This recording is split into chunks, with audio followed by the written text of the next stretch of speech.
1월 12일 화요일 우리에게 주시는 하나님의 말씀은 누가복음 5장 1절에서 11절까지의 말씀입니다. 더 깊은 만남이라는 제목으로 말씀의 은혜를 같이 나누겠습니다. 보이차를 마시는 방법에 대해서 들은 적이 있습니다. 처음에 우려낸 물은 버리고 두 번째 우려낸 물부터 마시라고 하는 것입니다.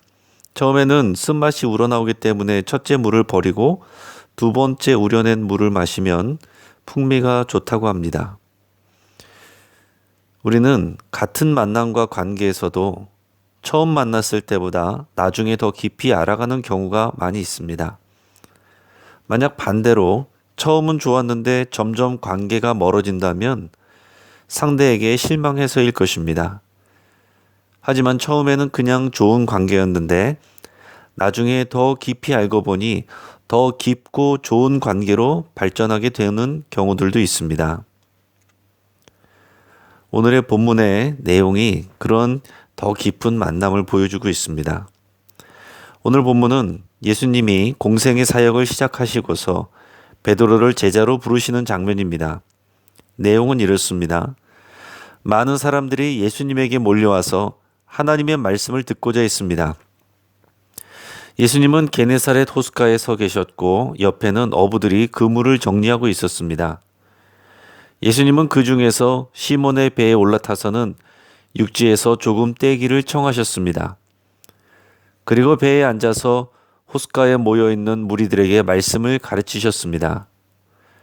그리고 말씀을 마치신 후에 예수님은 시몬을 바라보시고는 느닷없이 깊은 데로 가서 그물을 내려 고기를 잡으라 라고 말씀하셨습니다. 그러자 시몬은 선생님, 우리들이 밤이 새도록 수고하였을 때 잡은 것이 없지만은 말씀에 의지하여 내가 그물을 내리리이다 라고 했습니다. 시몬은 어부로 뼈가 굵은 사람이고 예수님은 목수 출신입니다. 비전문가가 전문가에게 조언을 한 것이죠. 밤새도록 허탕을 쳤지만 시몬은 예수님 말에 순종했고 그물이 찢어질 정도로 많은 물고기가 그물에 잡혔습니다. 시몬은 이것을 보고 예수님 앞에 무릎을 꿇어 엎드렸습니다. 그리고 이렇게 말했습니다. 주여 나를 떠나소서 나는 죄인이로소이다. 이 말을 할 때에 그 옆에는 시몬의 동업자인 야고보와 요한 형제도 있었습니다. 예수님은 시몬을 보시면서 무서워하지 말라. 이제 후로는 네가 사람을 취하리라 라고 말씀하셨습니다. 그리고 시몬과 일행은 배들을 육지에 대고 모든 것을 버려두고 예수님을 따르게 되었습니다. 자, 이 본문을 통해서 우리는 몇 가지를 질문할 수 있습니다. 첫째는 이 본문에서 중심 사건은 무엇인가 하는 것입니다. 본문의 사건에서는 예수님이 무리들에게 말씀을 가르치신 내용도 있고 예수님의 명령대로 순종했더니 엄청나게 많은 물고기를 잡은 내용도 있고 베드로가 예수님 앞에 엎드린 사건도 있고 예수님이 베드로에게 비전을 주시고 제자로 삼은 내용도 있습니다. 이 중에서 무엇이 중심일까요? 이 본문의 중심 사건은 예수님이 시몬을 제자로 부르신 일입니다. 그러니까 예수님은 시몬을 제자로 부르시기 위해서 이 자리에 오셨다라고 할 수 있습니다. 물론 그와 함께 야고보와 요한도 예수님의 제자가 되어서 따르게 되었습니다. 그럼에도 불구하고 중심 인물은 시몬입니다. 이 본문을 통해서 우리가 주목해야 될 것은 예수님은 자신의 위대한 구원 사역을 혼자 하시지 아니하시고 제자를 부르셔서 함께 하신다는 사실입니다. 자, 두 번째는 왜 본문에서 계속 베드로를 시몬이라 부르는가 하는 것입니다. 우리는 베드로의 원래 이름이 시몬인 것을 알고 있습니다. 본문에서 시몬이라는 이름으로 호칭하다가 8절에서는 시몬 베드로라고 호칭합니다. 여러분 어느 것이 맞는 이름입니까? 시몬은 히브리식 원래 이름이고 베드로는 바위라는 뜻의 헬라어입니다. 예수님은 시몬에게 베드로라는 이름을 주셨습니다. 언제 이 이름을 주셨을까요? 요한복음 1장 42절에 보면 예수님이 시몬을 처음 만났을 때 네가 요한의 아들 시몬이니 장차 게바라 하리라 라고 하셨습니다. 게바는 아람어로 바위라는 뜻이고 헬라어 베드로와 같은 의미입니다. 예수님은 처음 만나셨을 때부터 시몬을 마음에 두셨다고 할 수가 있습니다. 그가 바위와 같은 믿음으로 예수님의 제자가 될 것을 말씀하신 것입니다. 자, 그러니까 반대로 지금 본문에서 시몬이라는 이름이 주로 불리는 것은 아직 시몬의 믿음이 베드로 또 게바와 같이 이 바위라는 이름의 뜻과 같이 굳건하지는 않은 그런 상황인 것입니다. 자, 세 번째 질문은 왜 베드로는 잡힌 물고기를 보고 예수님께 떠나달라고 했을까요? 오늘 본문에서 제일 인상적인 장면은 예수님의 말씀대로 깊은 곳으로 가서 그물을 내렸더니 많은 물고기가 잡힌 장면이 아니라 그 다음의 장면입니다. 베드로가 좋아했을 것 같은데 오히려 예수님 앞에 엎드려서 자신이 죄인이니 떠나달라고 고백했습니다. 왜 이런 말을 했을까요? 많은 경우에 베드로가 자신의 배에서 예수님의 가르침을 직접 들었고 거기에다가 자신의 지식과 경험으로 이해할 수 없는 기적을 보았기 때문이라고 우리는 많이 들었습니다. 네, 그것은 맞습니다. 그리고 또한 예수님을 단순히 선생님이라고 불렀다가 하나님의 사람 또는 그리스도라고 생각했기 때문에 자신이 감당할 수 없어서 떠나달라고 했다고도 들었을 것입니다. 이것도 또한 맞습니다. 그런데 우리는 또 한 가지를 알아야 됩니다. 성경이 읽어지네라고 하는 책에서는 사복음서에 나와 있는 예수님의 이야기들을 시간 순서대로 다시 재배치해서 설명해 줍니다. 이 책에 따르면 예수님이 베드로를 만난 건 오늘 본문이 처음이 아니라는 것입니다.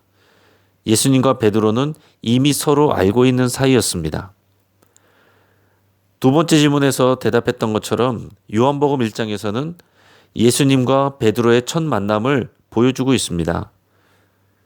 처음에 베드로는 자신의 동생인 안드레와 함께 세례 요한을 따라다니면서 말씀을 들었습니다.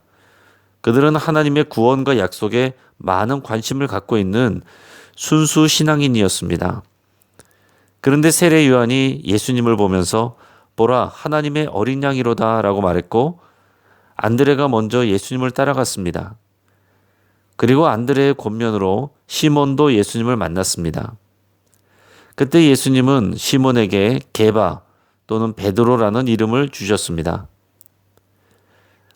그리고 그들은 모두 갈릴리 출신이었기 때문에 같이 고향으로 동행해서 갔습니다.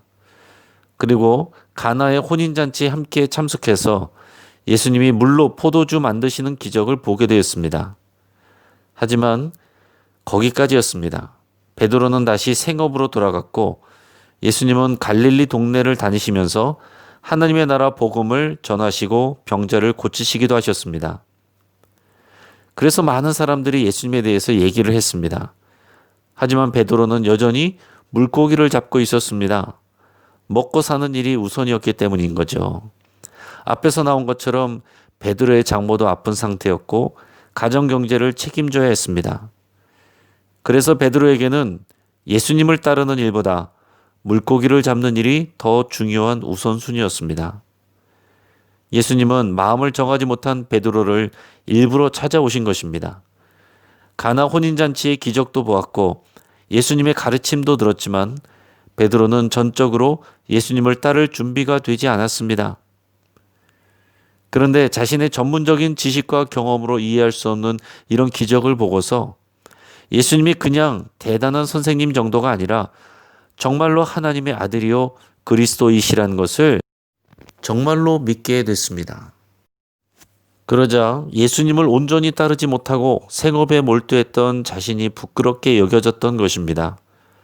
자신 안에 감춰졌던 죄들이 발가벗겨지고 고발당하는 느낌이 들었을 것입니다. 예수님은 베드로에게 인생의 목적이 물고기를 잡는 생업에 종사하는 일에서 사람을 취하여 살리는 하나님의 일을 하는 것으로 바뀌게 될 것이라고 격려해 주셨습니다. 이에 힘을 얻어서 베드로와 동료들은 본격적으로 예수님을 따르는 전임 사역자가 되게 됩니다. 이제 말씀을 정리하겠습니다. 예수님은 하나님의 아들이시지만 혼자서 일하시지 않고 제자들을 세우셔서 일하셨습니다. 베드로는 예수님을 알았지만 깊이 알지는 못했습니다.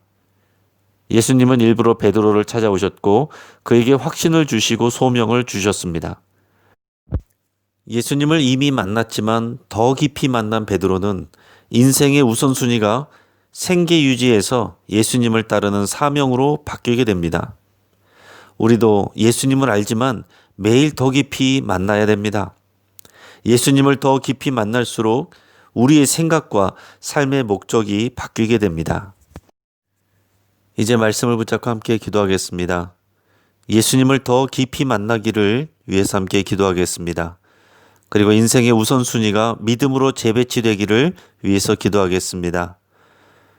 또 모든 것을 버리고 예수님을 따를 수 있는 믿음을 주시기를 위해서 기도하겠습니다. 우리 가정을 위해서 기도하겠습니다. 물고기를 많이 잡는 인생이 아니라 사람을 취하여 살리는 사명으로 살아가는 가족들이 될 수 있기를 위해서 함께 기도하겠습니다.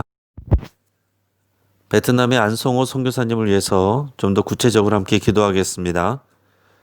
지난해 당국으로부터 예배당이 2번이나 폐쇄되어서 임시로 선교센터에서 예배를 드리기도 했다고 합니다.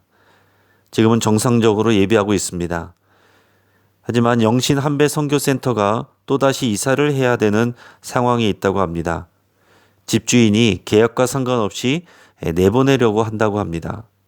하나님께서 이 모든 상황을 선하게 인도해 주시고 더 좋은 사역처를 허락해 주시기를 위해서 함께 기도하겠습니다. 우리 요양원과 요양병원에 계신 우리 성도님들을 하나님께서 특별히 보호해 주시기를 위해서 더 깊이 간절히 기도하겠습니다.